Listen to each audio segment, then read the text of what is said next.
trabaho siya. So, pag sinasama niya ako, paikot-ikot ako niyan, akyat sa taas, sa baba, sa labas. So, the usual na bata na kung saan-saan umaabot. So, yun yung hindi ko makalimutan na memory sa pandesal. Kaya ingat na ako kapag ginagawa ko yung cheese whiz tsaka daing. Kaya pala kayo naging lawyer, 4 years old na sa Hall of Justice na kayo. Oo, maalala ko pa, sa office, no? Sa mga office ng prosecutors. Kasi maraming prosecutors iba-iba yung opisina nila, iba-iba yung style ng opisina nila, iba-iba yung kanilang routine sa opisina. At maalala ko pa, bata pa ako, marunong na ako mag-typewriter. Kasi may typewriter, diba, sa office. Tapos, doon ako naglalaro kasi yung secretary ni PRD, para hindi ako paikot-ikot kung saan-saan, binibigyan ako ng mga scratch paper at pinagta-type ako kahit hindi pa ako marunong magbasa. Yes. Thank you. Before we continue, I'd like to acknowledge one of your biggest fans, ma'am, in the Philippines, Congressman Bong Sontay. Opo. Congressman namin dito, ha? Yes. Good morning po, Congressman. Bong Sontay is my schoolmate. Schoolmate pala kayo. Ay, hindi tayo nag-abot. Nag-abot ba tayo? Hindi na, no? Wow. Oh, yeah. So, nag-abot tayo sa San Beda Thank you. College. May tanong sila, kung may memories, yung tatay ninyo, anong daw ang paboritong palaman ni former President Duterte? May picture siya na nasa Davao kumakain ng pandesal. Unfortunately, hindi ko alam kung ano yung, or kung naglalagay ba siya ng palaman. Yan ang hindi ko alam. Ang the best na tanungin natin dyan si Kitty. Kasi yes. siya yung lumaki na nandyan talaga si PRD. Thank you. Ma'am, may isang gusto magtanong dito, editor ng Philippine Star, Miss Natalie Tomada. Ma'am, Bisaya siya. May buntag, BP Inday. Video ko lang.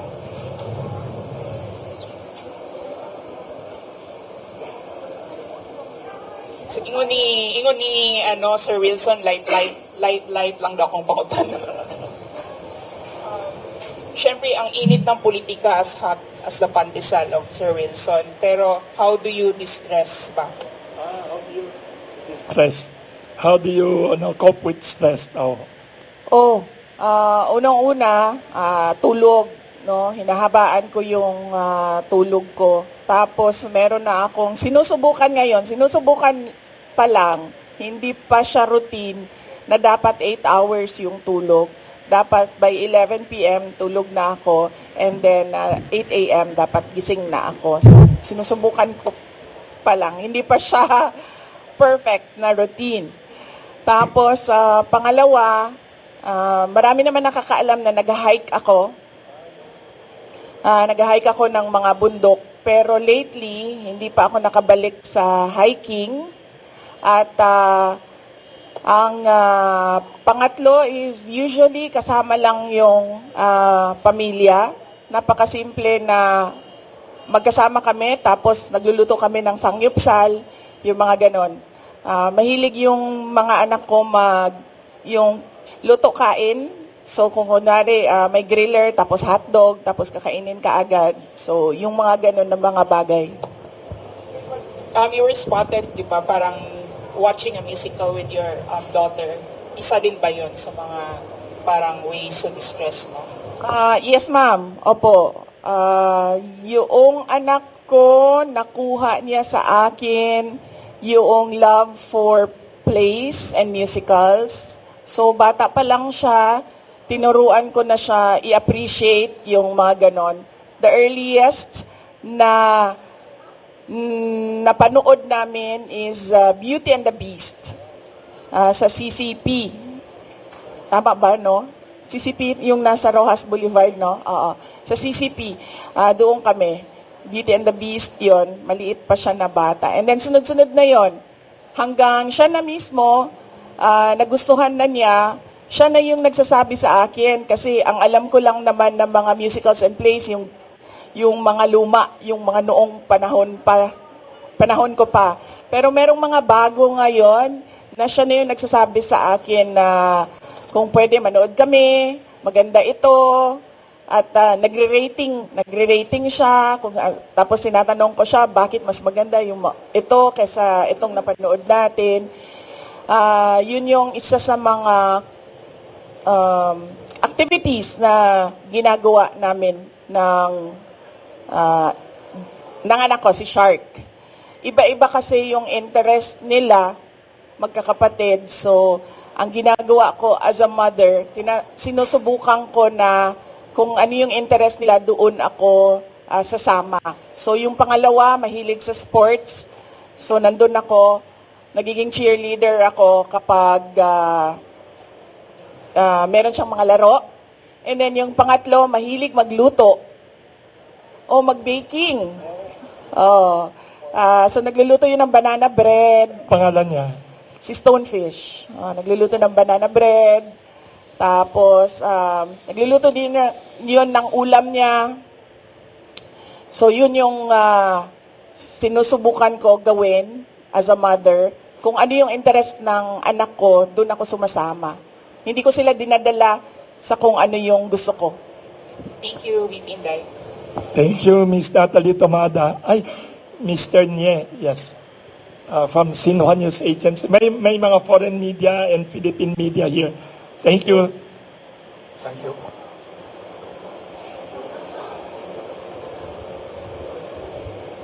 Hello. Thank you. Good morning, Madam Vice President. I'm from China. Speaking about the food security, my grandfather, even my parents, their generation, they all have the memory of hunger. They don't have enough to eat. So, but now, thank you. But now, China have pretty much solved this poverty and hunger problem. So, what if both countries will enhance the cooperation in this field?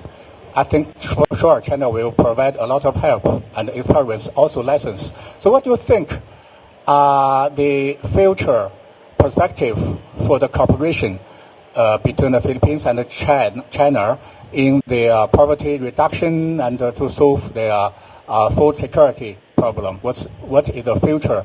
What do you think of the future will be? Thank you. Philippines, Yes. For the poverty, Philippines, hunger. yes. Well, I see, sir, that in the People's Republic of China, there is really a plan on how to uplift the citizens from poverty. And that is very important, that there is a plan by government on how to address poverty, not just by band-aid solutions, but long-term solutions to poverty. The first one is you have to have a plan, and then number two, you have to invest in education. I truly believe that the primary solution to poverty is education, and not just the education that we see now, but modernization of education as well. It has to evolve with the changing times. And then next is food security. It is important that the state invests in modernization and assisted farming. So sa una po, initially, it has to be that the state is involved in providing the necessary capital to the farmers to give them the startup. And then it has to be state farming as well, so that we get to use all the available lands, not just 1 or 2 hectares of private lands. It has to be all available lands for agriculture. It must be, the government must invest in farming. Thank you, Vice President. May nag-text din dito, 3 people. What is kasi sabi niya na millions of people in the Philippines today suffer from all kinds of crises, political, economic crisis. We have also the flood control crisis. Ano naman ang personal worst crisis that you have experienced personally or professionally, and how did you cope ho, ma'am, and what lessons can we learn from the way you cope ho? Kasi maraming crisis sa Pilipinas ngayon. Everyday na lang sa news front page, puro political crisis, corruption crisis, flood control crisis, food crisis. Sorry, ma'am. Sa akin, ang personal crisis ko is aging. Don't look. Yan siguro yung masasabi ko na personal crisis, yung aging. Kasi unang-una, mahirap na magbawas ng timbang kapag may edad ka na, at syempre kailangan mo magbawas ng timbang dahil mahalaga yung cardiovascular health, no? Na hindi ka ma-stroke, hindi ka ma-heart attack dahil may edad ka na. Pangalawa, kung napapansin nyo, nauubos na yung buhok ko. Hindi ko alam kung bakit.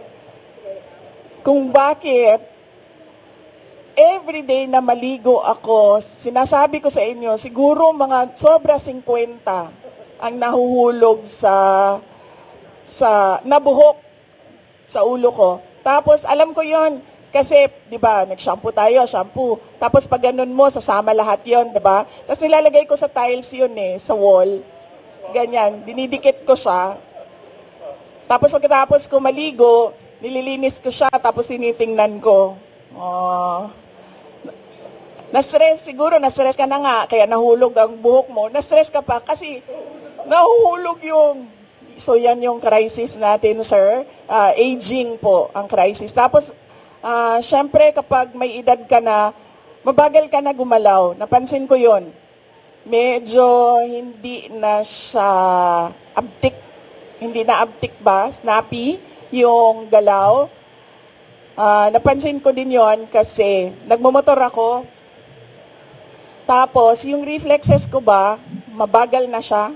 May chance na pwede kang madisgrasya kasi hindi na yung hand-eye coordination, lahat yon hindi na siya mabilis. So, personal crisis, aging.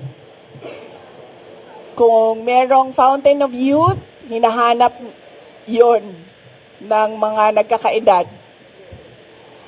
Tapos, professional crisis, yung naging vice president ako, sir. Tapos, was serving in the cabinet of BBM. At nagtataka ako, bakit ako inaatake? Wala naman akong ginagawa. Nagtatrabaho lang ako. And yun yung commitment ko din, noong nangangampanya ako, commitment ko sa bayan, na I will serve the country faithfully. Pero, kahit nakaupo ako as cabinet secretary sa Department of Education, tapos sa Office of the Vice President, ang ginagawa nila, nagro-roll out lang ng project, inaatake ako ng administrasyon. Yun yung professional crisis na daanan ko, na nagtaka ako. It took me a while to realize my worth and value as a government official, na hindi dapat ganito ang ginagawa sa akin. Kasi wala naman akong ginagawang masama sa administrasyon man, kay BBM man, o kahit kanino man. Kaya medyo tumagal din ng ilang buwan bago ako nag-decide na hindi tama yung ginagawa sa akin, hindi tama yung ginagawa sa opisina na kung saan ako nakaupo, at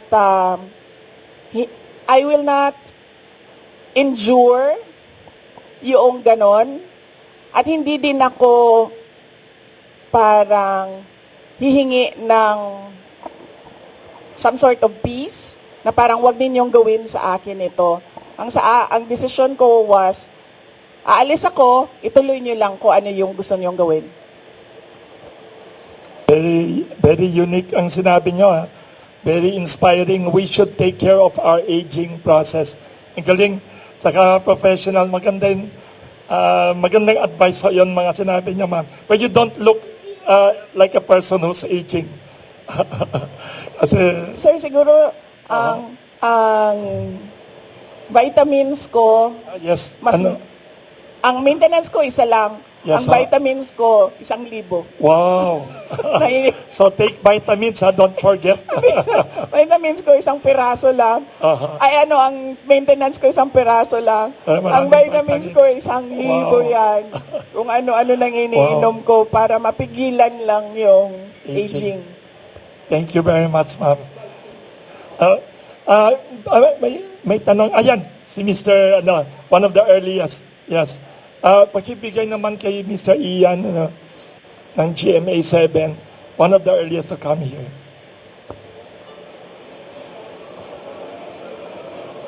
Paki-mention your name ulit kahit kilala na kayo ni PP. Thank you.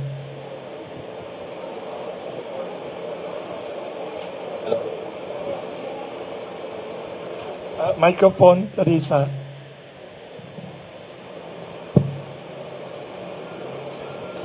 VP, good morning po.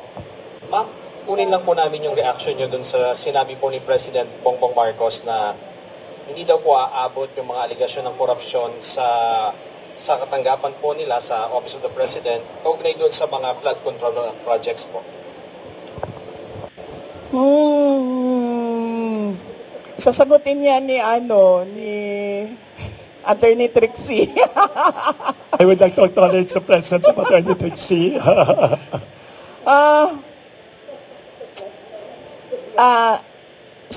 Sa ganitong ongoing pa yung investigation ko at inquiry ko sobrang magtataka ka bakit confident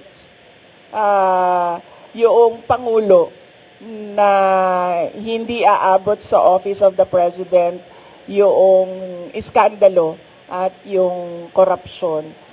So, ibig sabihin, siguro, alam na niya kung ano yung kalalabasan ng inquiry at ng investigasyon.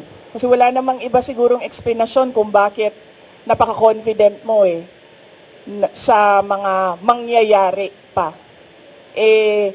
Wala pa akong nahanap na tao na alam kung ano yung mangyayari bukas. Siya pa lang. Si BBM pa lang.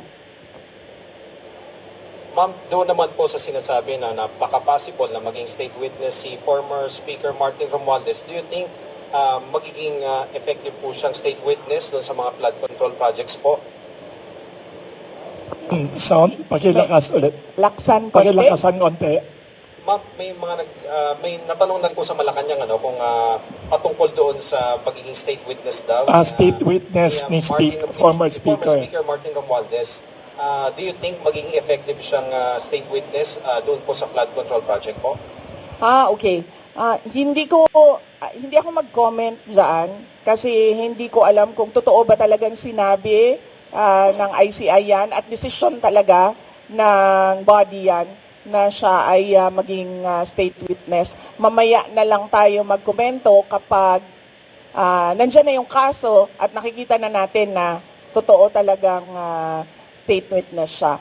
Pero sa batas, yung principal sa krimen ay hindi pwede maging state witness. Thank you. Isang Manila Times. Ma'am, good morning po. Isa pa, yes. Good morning po, ma'am. Ma'am, ito po kapapasok lang po na balita. Parang iniimbestiga, nag-order daw po si Ombudsman Remulla kay Secretary Dizon na parang investigate daw si Senator Bongo sa anumang possible link sa mga diskaya. So, ma'am, of course, Bongo is one of the allies of your father, the former president. Ano masasabi niyo dito sa parang saka do you think ma'am ituturo po ba ang mga kalaban sa politika sa ongoing na ICI investigation?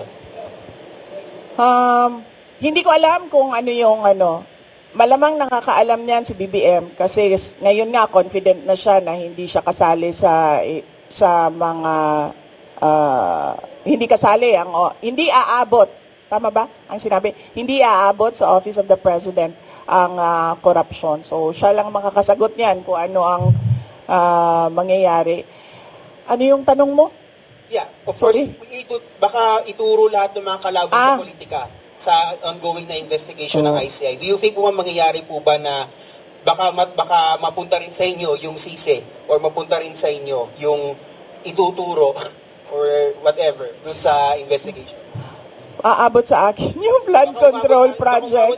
Kasi kung hindi aabot sa kay BBM, baka kayo naman pong ituro, ma'am, ng mga sinasabing witness. Sigurado ako hindi aabot sa akin ang flood control scandal. Kasi unang-una, wala namang flood control projects sa OVP or sa Department of Education. At makakasabi naman talaga ang mga contractors and even si Secretary Bunuan, wala talaga akong at all project dyan sa DPWH. In fact, hindi nga nila masabi ngayon na may insertions ang Vice President kasi wala talaga. Hindi ako sumasali sa ganyan. Kung aabot ba sa akin, sa tingin ko, aabot siya kasi kaalyado kami. Sa tingin ko, ililink nila, sa tingin ko, susubukan nila na paabutin sa akin dahil sa kaalyado ni dating Pangulong Rodrigo Duterte, si Senator Bongo. Doon siguro nila gagawan ng kwento yon. Yung part na ako, si PRD, nasa gitna, at si Senator Bongo, nasa kabilang side. Last question na lang, ma'am. Ma'am, medyo light tayo, ma'am. Ma'am, if you're a bread or tinapay, anong bread po kayo? Anong bread si BBM? Anong bread si Martin Romualdez? Anong bread si Saldico? Ito talaga. Taga Manila Times magaling.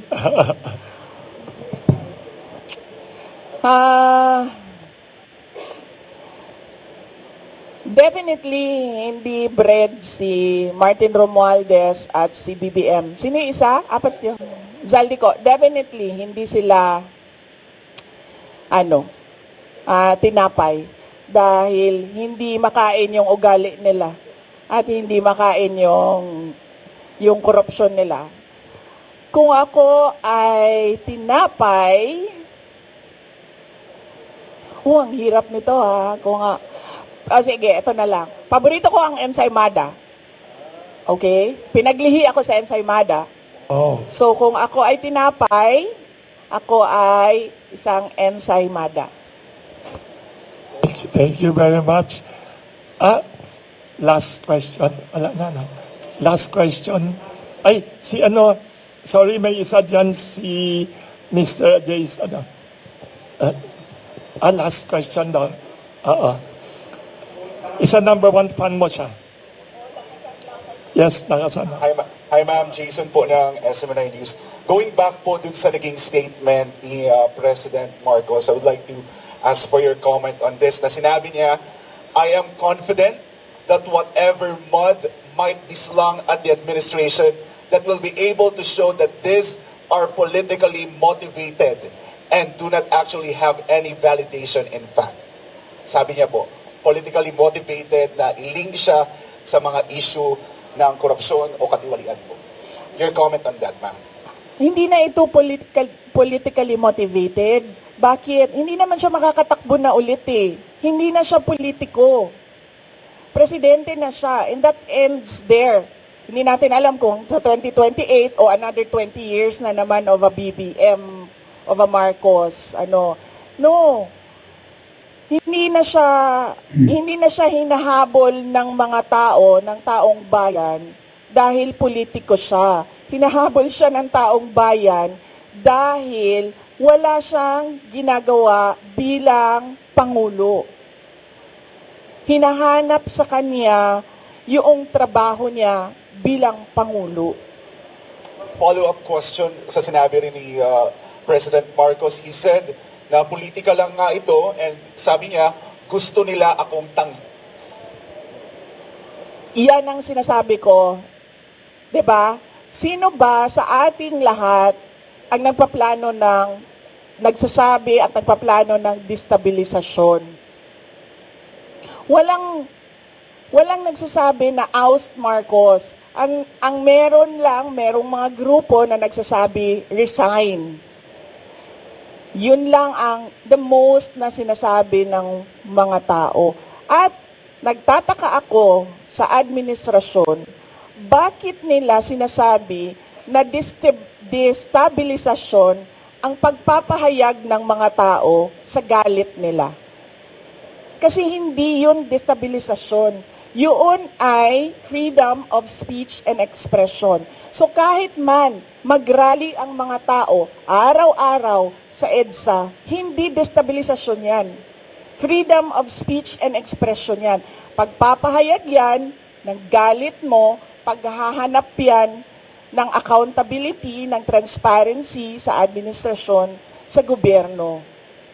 So hindi yan pagpapatalsik sa Pangulo. Kaya lagi ako, kahapon din, yan din yung tanong ko. Kanino ba nanggagaling yung destabilisasyon na salita?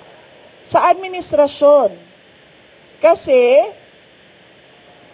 duda ko, natatakot sila sa posibleng mangyari sa kanila. At alam naman natin na matagal na talaga silang insecure.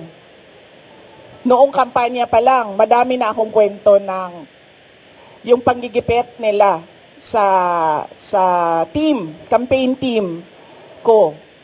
So alam ko na noon, at yung mga pinagsasabi ni Lisa Marcos noon pa. So alam ko na insecure. Alam na natin na insecure. Siguro takot. Kaya nila nasasabi may destabilisasyon. Kasi takot sila. Kasi totoo yung sinasabi ng mga tao na ginagawa nila. Hindi nila ma-deny kasi nasa papel 'Di ba? Nakikita mo sa budget ang nangyayari. So hindi ma-deny. So takot. Paranoia, siguro. Kasi 'di ba pag ikaw ay hindi siguro, paranoia talaga 'yan. Unang-una, insecure, pangalawa takot, pangatlo paranoia. Kasi ang tao na may bisyo nagiging paranoid. Na magbibigay lang ako ng example, pinapa-explain ng mga departamento kung saan ako pumupunta at bakit matagal ako sa isang lugar. Ganun na yung papel na umiikot sa loob ng gobyerno. Yan ang politika. 'Di ba? Magtatanong sila, anong ginawa ni Inday Sara doon? Ilang oras siya? At sino ang mga tao doon? At yung mga kawani ng gobyerno na nandoon, ipa-explain bakit sila nandoon. Ganon yung galawan sa loob ng Office of the President. So, makikita mong medyo paranoid. Ma'am, last